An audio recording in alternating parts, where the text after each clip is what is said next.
Hello everyone, welcome to our channel.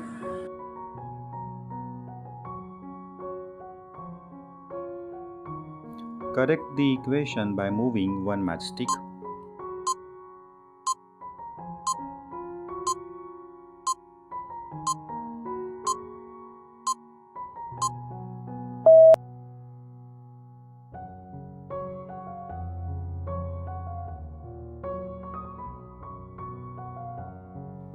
Move only one matchstick to make 4 triangles.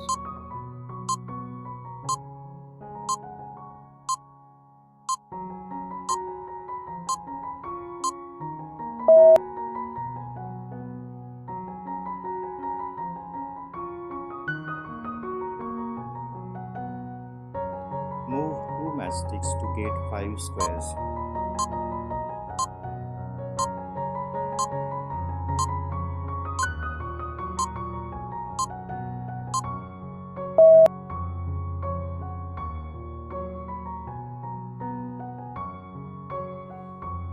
Thank you. Please subscribe.